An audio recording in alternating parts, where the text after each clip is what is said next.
आपके कार में एक बैटरी रखी हुई है जिसकी कॉस्ट 10,000 के आसपास की है। 10,000 के आसपास की है। ये क्या है? इसका जो ईएमएफ है, इसका ईएमएफ कितना है? 12 वोल्ट। लेकिन अगर आप 8 सेल्स ले लें of 1.5 volt each, costing ₹7 only, तो आपको कितने रुपए में? 56 रुपीज में आपका काम बन जाएगा। तो अगर आप 1.5 वोल्ट के 8 सेल लेकर के सीरीज में जोड़ दें तो 12 वोल्ट मिल जाएगा आपको।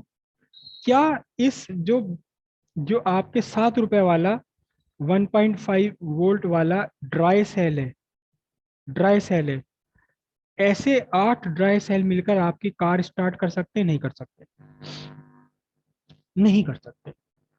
रीजन क्या है कि जब आप स्टार्ट करते हैं तो it draw a current of approximate 50 ampere. 50 ampere की करंट ड्रॉ करता है फॉर फ्यू सेकेंड। बहुत 2-3 सेकंड के लिए 50 एम्पियर के आसपास की करंट ड्रॉ करता है ये। ठीक है, 50 एम्पियर की करंट ड्रॉ करता है। तो 50 एम्पियर की करंट 12 वोल्ट पर 50 एम्पियर की करंट अगर मुझे चाहिए, तो I is equal to V/R। तो यहाँ से रेजिस्टेंस कितना होगा? रेजिस्टेंस कितना हो जाएगा आपका, जिस सर्किट में आप ड्रॉ करा रहे हो, या इंटरनल इंटरनल सब कुछ मिल मिला करके कितना रेजिस्टेंस होगा? 12/50। मैं इसे 60 कर लेता हूँ और 50 एम्पियर की बजाय भी 60 एम्पियर बना। मैं ट्रक की बात कर रहा हूँ, कार की बात नहीं कर रहा, ट्रक की बात कर रहा, 60-70 एम्पियर की करंट लेता हूँ। तो 1/5 यानी कि 0.2 ओम। पूरे सर्किट का रेजिस्टेंस 0.2 ओम है। एक्सटर्नल रेजिस्टेंस बहुत कम है। लेकिन जो ₹7 वाला सेल होता है, इस ₹7 वाले सेल का जो जो ड्राई सेल है ड्राई सेल का जो इंटरनल रेजिस्टेंस है वो of the order of few ohm होता है। 10-12-15 ओम उसका वैल्यू है। तो आपका एक्सटर्नल रेजिस्टेंस, हम ये मान के चलें कि बैटरी का अपना इंटरनल रेजिस्टेंस 0 है लगभग, जो कार की बढ़िया वाली ओरिजिनल कंपनी की बैटरी है, तो भी एक्सटर्नल रेजिस्टेंस कितना है? 0.2 ओम। अब एक्सटर्नल रेजिस्टेंस तो 0.2 ओम है, और आपने एक सेल का, मैंने कहा कि एक सेल का 15 ओम का रेजिस्टेंस है, आपने 8 सेल लगा लिए, तो 15 अट्ठे 120 ओम हो गया।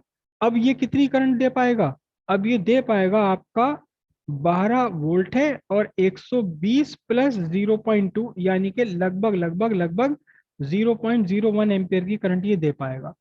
इस इतनी छोटी सी करंट से आपका जो सेल्फ है, एक सेल्फ नाम का एक मैकेनिज्म जिसे आप कहते हैं, वो घूम ही नहीं पाएगा। उसका टॉर्क मिलेगा ही नहीं उसको। इतनी छोटी करंट से आपकी कार स्टार्ट नहीं हो पाएगी।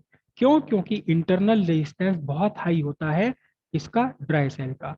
इसलिए लेड एसिड बैटरी की जगह ड्राई सेल कभी भी काम नहीं कर सकते। आपको 10,000 रुपए की बैटरी ही खरीदनी पड़ेगी, लेड एसिड बैटरी ही खरीदनी पड़ेगी।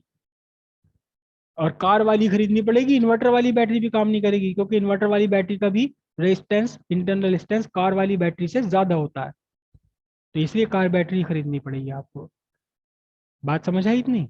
सर कार वाली बैटरी अगर घर में यूज करने लगे? बिल्कुल हो जाएगी, आपके इन्वर्टर पर हो जाएगी। उसका तो इंटरनल रेजिस्टेंस कम है, बढ़िया मजा आ जाएगा और आराम से होगी यूज।